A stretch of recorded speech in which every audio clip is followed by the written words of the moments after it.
Okay, so in this video, I want to share with you one of the ways that you can take advantage of all the benefits that podcasting can come with without actually having to start your own show. Because it is a lot of work, let's face it. You have to have the equipment, you have to maintain it week to week, you have to figure out how to edit it. A lot of people just don't want to deal with this headache. And I found, because I've talked to a lot of these folks where they're really interested in doing a podcast tour and being on all the different shows, but they don't want to start their own. And I remember asking them why. I'm like, hey, why don't you start your own? And one of the things that they mentioned was, well, all rooted back to something they heard about how podcast marketing, being a guest on podcasts, can actually help them get more leads, more traffic, authority, right? Because you've got a link that's being placed in the description typically. And so that's a link now in the search engines that's leading back to your stuff. So there's a lot of these built-in benefits that I found that either business coaches they were working with or people they were talking to, videos they were watching, were telling them, hey, this is a great way for you to actually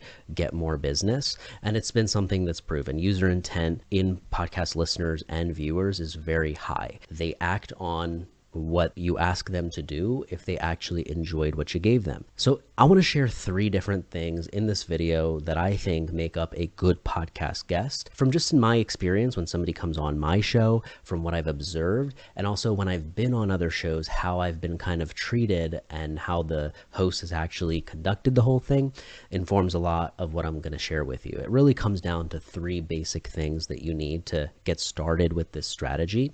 Number 1 is really the physical setup. So you need a basic microphone, which you can get for under $50, under $100, a great 150 bucks, right? That covers the audio aspect of it, because nobody wants to have you on their show if you're coming on with AirPods and a bad microphone. It lowers the production quality of wherever you're going. So you've got the audio covered. Now there's the video to worry about. Whether they're publishing or not, you're still going to be interacting with the host or co-host on video. So you want to make sure that the frame of whatever is being filmed, looks pretty decent. You're happy with it.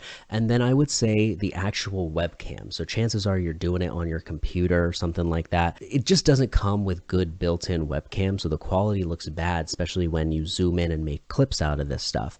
So sometimes if you can upgrade to a Logitech webcam or use your iPhone as a webcam, which I have made a video on before as well. Number 2 is really going to be about how you get on the show. So how do you actually ask somebody without feeling like it's forced? Because I get pitches all the time, and I'll tell you, a lot of them are so bad I don't even open them. I delete them. I will never consider these people to be on my show. When somebody reaches out and gives me a great pitch, tells me what they're about, and I'm like, oh, that is really interesting, and I connect with them, and I'm actually very glad that they reached out. So I'll make a whole nother video on how you can make and craft a really good podcast guest pitch. But just keep that in mind. You need to develop some form of a script that actually gives a preview for what you're going to bring to the show. So who you are, what you do, what your existing audience is about, and then also what you're going to bring to the table. Can I get a preview through a few bullet points that you write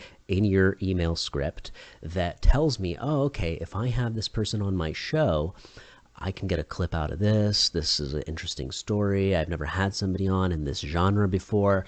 Whatever the angle is, you want to make sure those bullet points that you share as potential topics that you might discuss on the show, you want those to be juicy enough that you get past the litmus test and they go, yeah, of course, let's do it. Because think about it, podcasts and video shows are always looking for content. They're always looking for new guests and new people to collaborate with.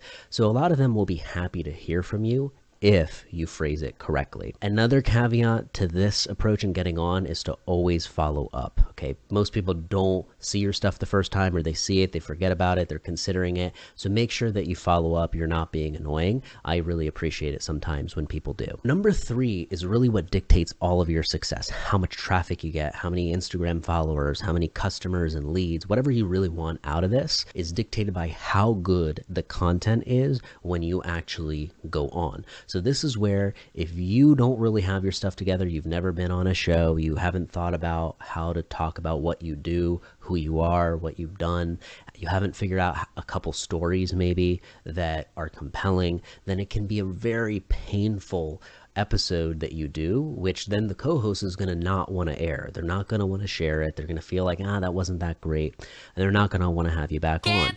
And if that's the vibe and the feeling between you two already, then surely the audience may not be as interested as well. Blah, blah, blah. You are so boring. To avoid all of this, you want to make sure that you've got your topics outlined that you put in the pitch when you actually reached out.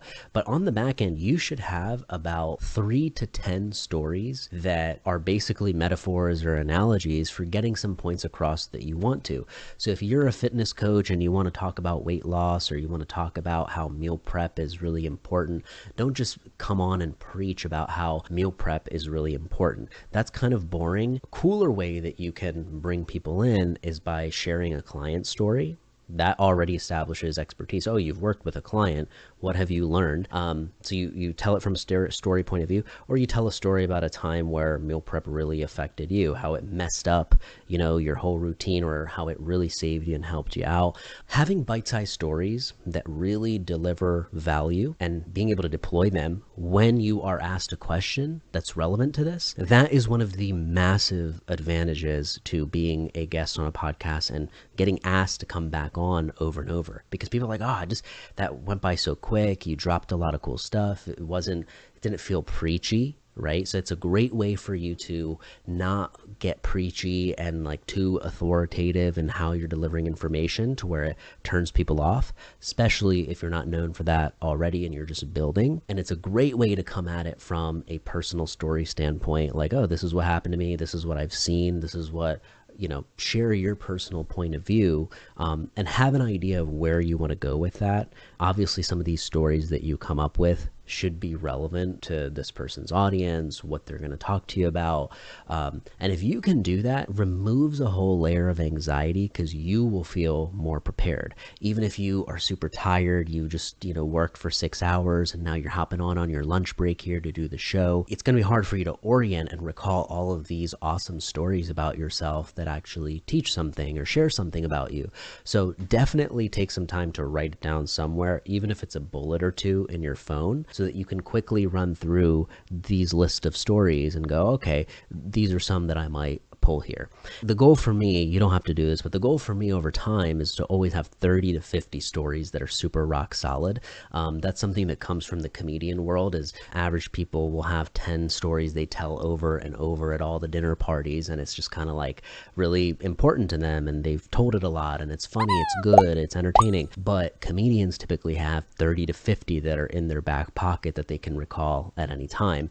And so that's what makes a lot of comedy podcasts good, is those stories without you even realizing that that's what's happening. A lot of these you'll hear when you listen to a guest you really admire. Listen to them on multiple different podcasts that they have been on, and notice how some of the stories are very similar in terms of how they reuse them, recycle them, how they tell them, because a lot of times you're serving that audience specifically. You're not worried if Mizpah's going to find 2 to 3 of my interviews where I talked about the same stories. You're like, no, I'm focused on this audience, this host, and delivering, the best experience that I can. So I hope some of these pointers helped if you are considering using being a guest on podcasts as a marketing strategy. It's really, really useful. It's something that's going to continue to increase in terms of impact that it can have on your business. You're seeing a lot of big CEOs even starting to do this, right? Because it gives room to breathe. It gives you room to talk with context. And then it also provides all those opportunities where you can pull clips and do all the things that you might do if you had your own podcast, right? That's why you would do it. Okay, I have this whole content system now. I have this community. And so it's a great way for you to, if you even want to build a podcast later in the future and you decide to, you'll have a bunch of momentum already from just doing this podcast tour and being a guest on a bunch of different shows. So let me know if you have any questions at all on this. I'll be doing some more videos that go deeper into different elements, like the script, for example. But check out the description for some helpful resources. And if you have any questions, hit me up in the comments or drop an email to hi@podmahal.com, and I'll talk to you soon.